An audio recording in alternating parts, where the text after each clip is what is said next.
Good evening, and thank you for joining us tonight for Spanning the Need. Tonight, we'll be talking to Chef Don and Caroline Ritenour from YoFresh Foods. We'll be discussing a variety of things, including how they got started, some nutrition guidelines and some things they do with nutrition, how they're managing during this pandemic, and what challenges they're going to be facing in the future, as well as other local business. So, well, thank you, Don and Caroline, for joining me. It's always a pleasure to see you guys and to talk. Yeah. Thanks for having us. Not a problem. Yeah. As you can see, there's been a lot of different things going on in the last 10 weeks, and from closing down the state of Ohio, closing down pretty much the country. So we'll get into what you guys do with YoFresh, but how did you guys get started with YoFresh? It was actually Caroline's need for meal prep. She was really busy, and there wasn't an option for her being gluten-free. There wasn't a gluten-free friendly option for her in the meal prep fields. So she really kind of just developed out of that need. She asked me to do it. I made a Facebook post. Hey, I'm cooking some meals. They're probably going to, they'll be gluten-free, blah, blah, blah, blah, blah. We'll figure out the details. That's kind of how we got started. We rented a small space in Salem that was like a community kitchen memorial building space. And we actually were probably there about 8 months and kind of just got the feel of it. And we were fortunate to grow into the Commonwealth Kitchen Incubator downtown Youngstown. And then we were fortunate again to grow into our own space in Canfield. So it's kind of just been it was just a thought, a simple Facebook post, and fast forward, lots of hard work, sweat, tears, grind, and now there's a space and we're a full-fledged business. It was just an idea and a way to feed my wife and maybe make a little bit of extra money for a little while, but here we are now. And you guys kind of have had your own little segments on some of the news stations below, 21, as well as I think you've been on KBN as well. Correct me if I'm wrong. And we've seen you at work, and we enjoy the camaraderie that you have when you're cooking. It feels like you really enjoy it. Yeah, it's something that's always kind of been there inside. It's I went to school for a couple of different things, precision machining, telecommunications, but at the end of the day, I always ended up back in the kitchen. So yeah, it's kind of just in me. Like I say, like Picasso was a painter, like I was made to cook food, and that's it. It's just part of who I am and what I do. That's kind of like your masterpiece in what you do. Right. And sure. And you got Caroline, who we know has been doing a lot of different things behind the scene as you're cooking. And one big thing I think people don't know this is you guys actually give back to the community. You guys, as many meals as you guys make. So tell us a little bit about that. Yeah. So we're partnered with the Second Harvest Food Bank. So every time people buy our meal prep, we do a buy 10 get 12 or buy 10 give 12 campaign. So every time you purchase from YoFresh, so every meal you buy, so if you buy 5 meals, we donate 6 to the Second Harvest, and so 10 meals feeds 12. So it's pretty cool. We hit 30,000 meals back last month. So just since we've been branded as YoFresh and we started that campaign in January of 19, we've already fed, remember what the math was? Like we fed certain number of people for like an entire year. I think it was like 10 or 12 people by now for an entire year, which is a lot of people when you think about like how many meals you need. And to know that that's just something that's just part of what we do. And it's part of our core values. So Don's phrase is eat good, feel good, do good.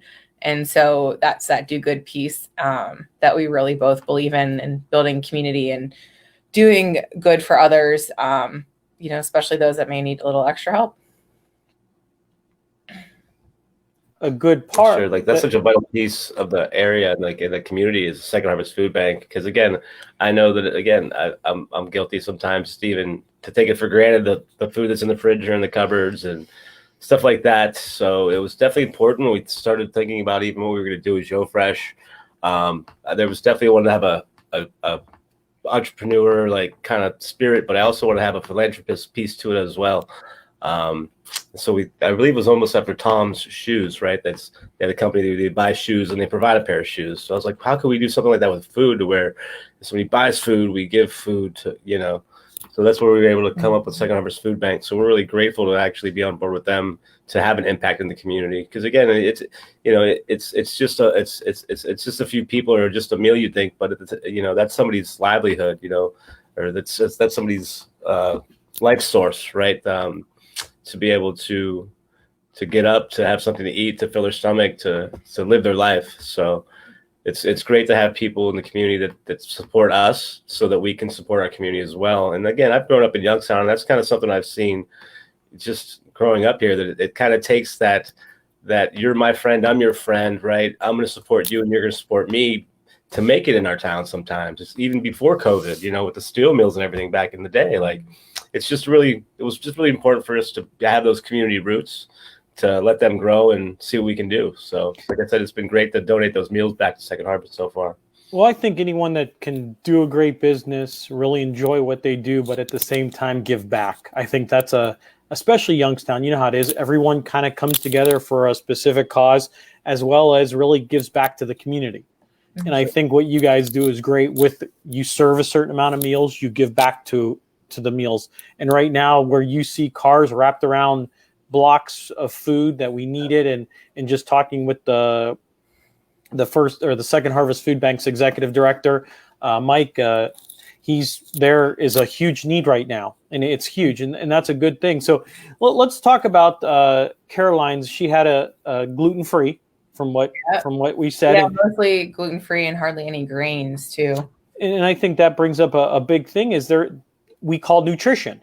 So how do you guys deal with nutrition when there's a variety of people out there that, depending what they eat, they have maybe something they're allergic to? So how do you guys cope with that, and kind of explain your nutrition ways that you guys provide to the community? Sure. Well, YoFresh, again, it kind of started with that thought in mind. It had to be gluten-free. The grains, the gluten, all the filler stuff was kind of cut out of it right from the rip.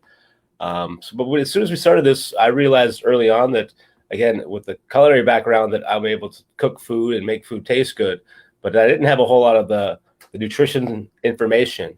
So through this, we were very fortunate to actually partner with another local entrepreneur as well, Laura Zabadil. She's the owner of Mega Bar Youngstown. So we actually brought her on. She's a registered dietitian.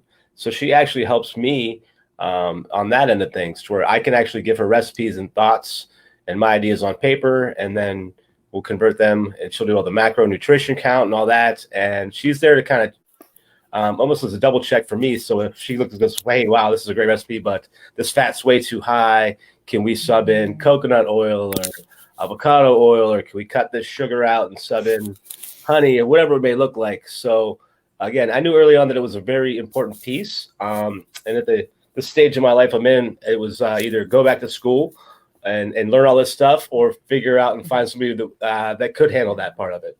So we definitely outsourced that. And again, it was great because, again, it gave us another local tie. Again, now she can support YoFresh not only as a registered dietitian, but she can introduce it to the people at Youngstown Mega Bar as well. So now it's that eat good, feel good, do good, because now they're going there, they're working out, they're feeling good, so now they're eating good, so now they're, maybe they're seeing a different change in their body weight or their appearance. Whatever they're trying to do, they're able to meet certain goals now because they're putting not just diet involved or not just working out, but putting the two pieces together is a main important piece of the whole nutrition, eat good, feel good, do good.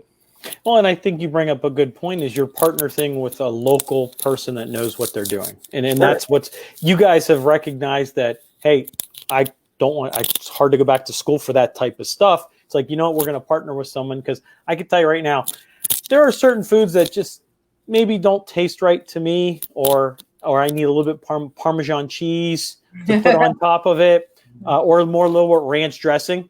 So, and I get that. And my wife is a great cook, and she does pretty much the exact same thing you're talking about. And I think that brings a good thing to where you may not be able to do one thing, but you can definitely do another. Yeah. And so for us, she's been around, Laura's been with us pretty much from the beginning, even like before we were just starting to look for people. And she was sitting with me I was actually at a Maria Stevens training. I know you have her coming on, right? Yeah. She'll be on Thursday talking about one of Maria's trainings and one of her lead trainings, and like Laura was just sitting next to me, and like we kind of connected, and then we started looking for a registered dietitian, and her name popped up a few times, and I was like, oh, I met her, that was kind of neat. And that's like Maria, like it's weird Youngstown how things connect. And then she's been able to help us even so, like from day one.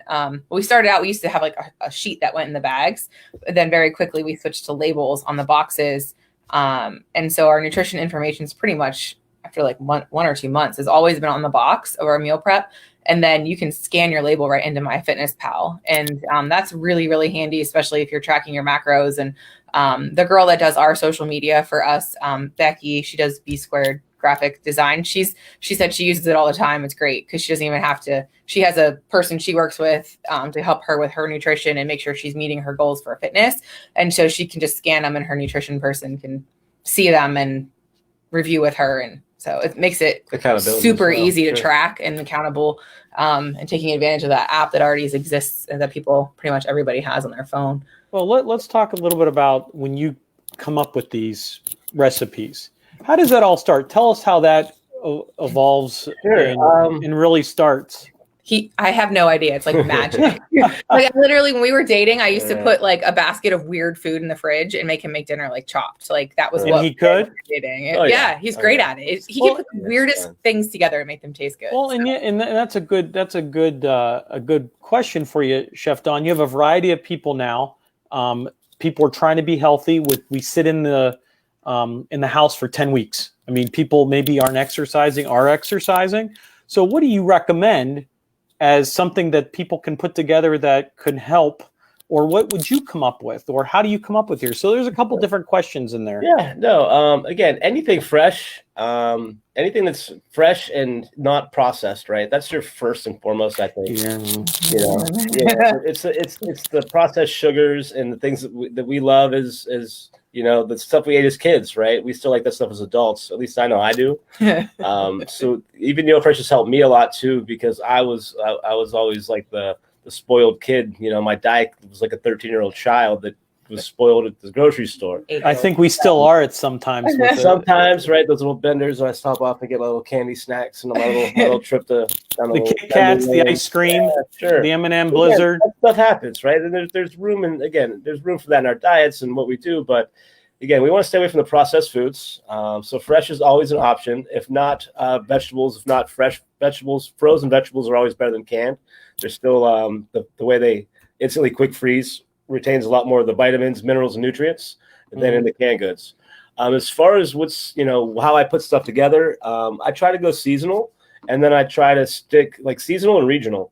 So depending on the season and what's readily available, and then I try to think in the way that I do it of a region of the country or a region of the world.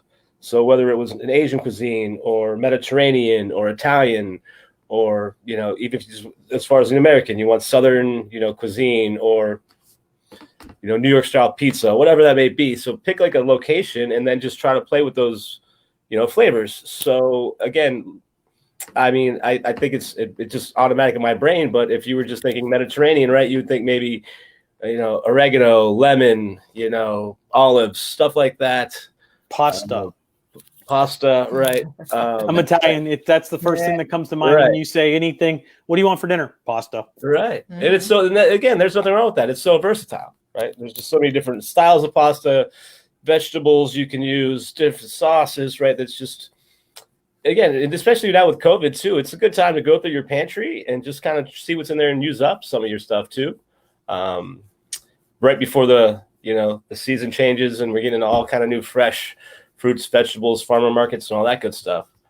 But well, and I think that brings up a good model that you can, where the weather's starting to be good. It's 90 degrees out right now, and you can grow fruit. Mm-hmm. What would you recommend if people are looking to start a vegetable garden? What kind of someone that's new to it? What would you have them start with? Sure. My mom probably could answer this question better than both. But yeah, I know just in the area, right? Hot peppers do well in our area. What else? Peppers, tomatoes do well in our area. Cucumbers, zucchini, squash. I know that those are all local things that do Peppers. well. Peppers, Peppers. cucumbers. And I think that gives our listeners an opportunity to say, hey, if I want to grow something, those are some things to start, very simple. And I think the weather's broke now too, so the frost is pretty much, I believe, out now too. So even if you want to get started now, it wouldn't be too late to even head over to 3 Maples on Market. I know they were doing some great plant sales, tomato plants and everything that were already starters. That way you could just dig a little hole, pop in the ground. You don't even have to worry about the seed sprouting and waiting all that time, and they'll be ready to go probably in a few weeks. Well, and that's a great suggestion, is if you want to start your own vegetable garden, this may be the time. Some foods are very hard to find right now. Some vegetables, some produce, depending where they're coming from. It also kind of says, hey, look, we're now in a 10-week pandemic. What's going to happen? So how has this changed your business model since it all started? Well, yeah. When we first started YoFresh, it was the convenience factor, right? Because everybody was busy. And then COVID kind of came along, and then everybody was home. Which was kind of scary, like for our business model. Sure. But at the same time, because our food is so healthy across the board, like it's even for seniors that are diabetic, it's pretty straightforward and easy to eat for them without much, worry. So we started, I think we got a lot more seniors and like immune compromised people through COVID. And I think that helped us a little bit too. We ran some specials too. So like if you had like immune compromise, or you were a senior, or you were taking care of someone you could get a discount. We dropped our delivery fees during COVID just to make it a little bit more accessible, so people didn't have to leave their house to come pick up at our kitchen. And then we closed our kitchen so that not closed it, but we didn't let people in the door except for us and a couple of staff people, so that we knew we were really controlling who was in and out the door. Or even at a restaurant that has carry out, where you would go in and out, or lots of staff coming in and out all the time, you never really know who's in and out. And then we started family meals. We started these hot meals on Wednesday that you can order online. So if you're seeing this right now, you can order for tomorrow by midnight on Tuesday. And then we actually don't deliver those because we don't have enough staff for that in one day. But you can just pick it up Wednesday right after work. And we do a different meal each week. And we just put up all of June's on the website too. So you can see, you can't order them until the week of, but you can see he's got a whole bunch of fresh new food coming out. So it's a healthier twist on some like classic favorites and things like that, but not burgers and fries and like heavy pastas, like dishes, so that you're able to. They're a little bit lighter as far as the two. There's not all the macronutrient information on those, so a little bit more family friendly. Again, maybe to get your family a little more introduction to different vegetables, healthy options instead of the French fries and all that all the time. This way you can have a nice dinner, some brown rice. Tomorrow is jerk chicken with fresh pineapple salsa, cauliflower rice, or sweet potatoes. And then we're going to have like a mixed grilled Caribbean vegetables. So you guys have pretty much changed your business model. Well, yeah. Added a day. When this first started, we actually had the idea too that we were going to kind of change and get into the model where we were going to do the shopping for you and then deliver the food and like some recipes. Was actually our first backup plan. I thought we might see a drop off when COVID hit, because people were going to have time and people were going to be home. So we came up with an ulterior model, and that was going to be almost like some of the other meal kits that we got away from in the beginning. But our numbers actually didn't really fall. They stayed pretty constant, and then they actually started to gain a little bit more momentum as COVID went on, as in the first, second, third weeks. So we had a backup plan that we didn't have to go to, but we were able to pivot a little bit still and add the weekly option. And again, we didn't want to do it every night because, again, at the beginning of this, we knew that there were restaurants out there that had to depend on the carryout business. So I didn't want something we didn't want to do every night, but we want to give families a fresher option than maybe some of the normal carryout or the fast foods and the things that we normally eat, in our fast-paced, busy lives. So it was important to pivot and change a little bit, but to still try to keep our target market and the eat good, feel good, do good behind it. Well, and I think, like we talked about a little bit earlier, you're still making those meals and you're still serving the less fortunate. Yeah. And I think that's a big component of what you do. Yeah, and we have a feature on the like on the each week if you do the hot meals, where you can donate extra to Second Harvest, so that way we're giving people an opportunity when they order to add on extra if they'd like. And then we started what's that? The nominate a family. Yeah, so then we started a nominate a family campaign. One weekend I was like, I feel like we should just do something nice, and I put together a little Google form and put it out and like posted on our Facebook page and shared it in like the Mahoning Valley takeout groups and things. And like 30 people submit, and it wasn't any like financial restraint or anything. It was just like nominate somebody that you know that could just use a free meal, that would appreciate it, and like tell us why.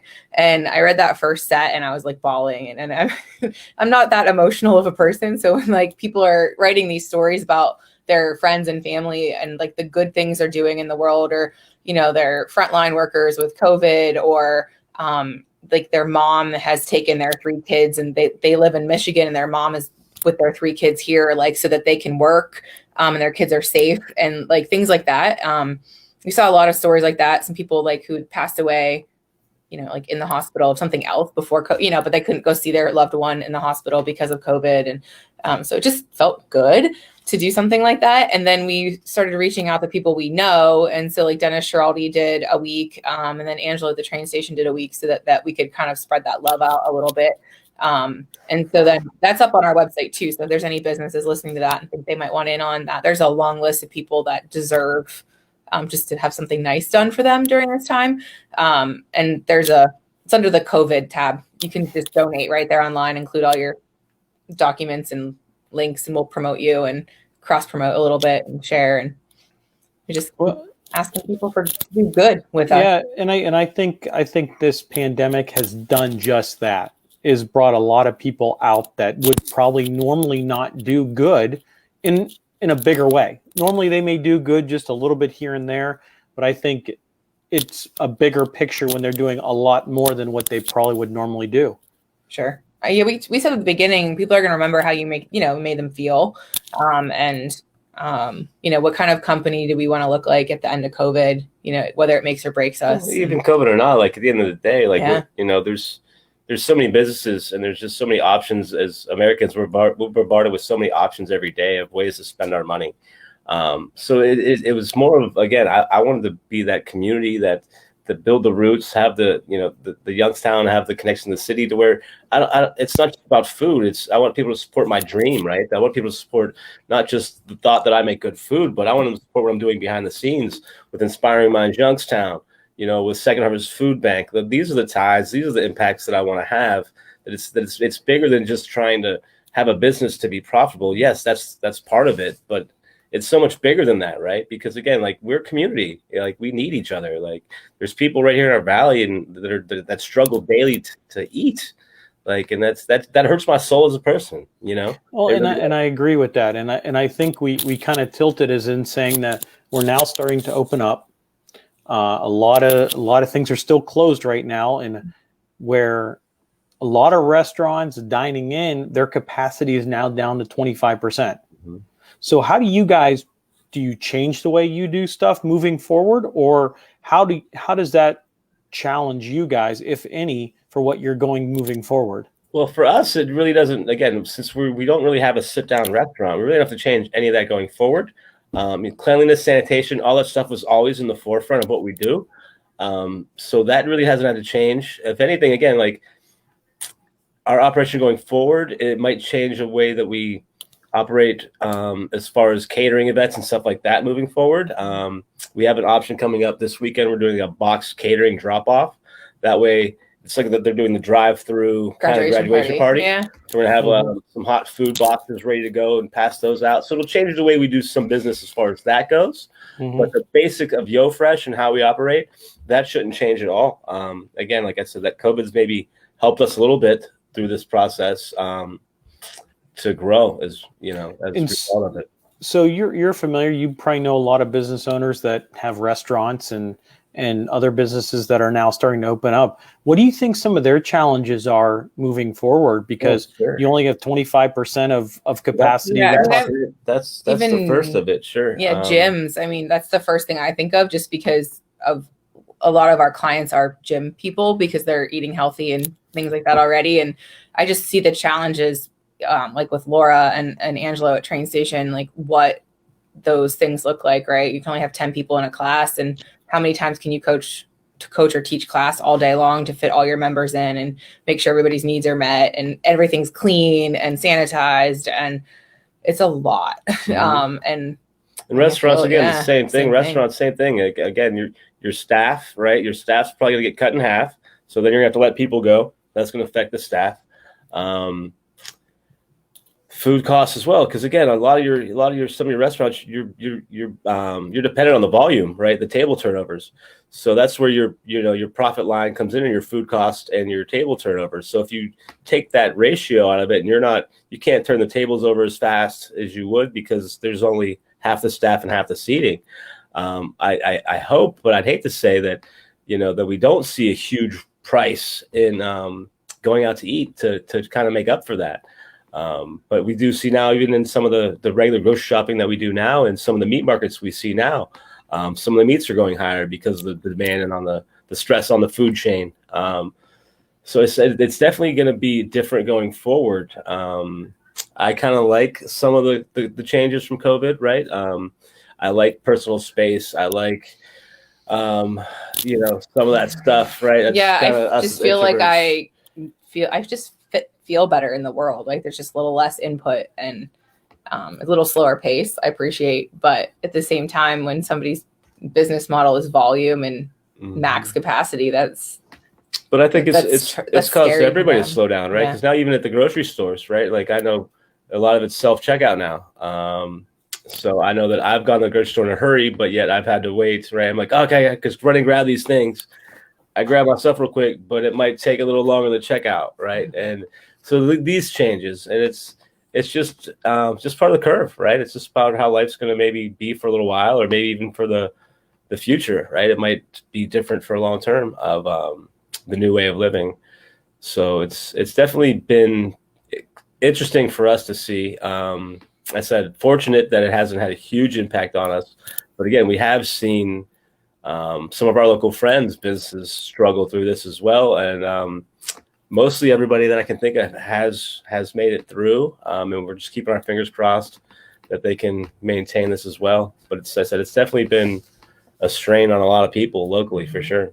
Well, I know. I read a study that said small business is almost 90% of the United States. Yeah. Anyone 500 employees and under, let's just put it that way.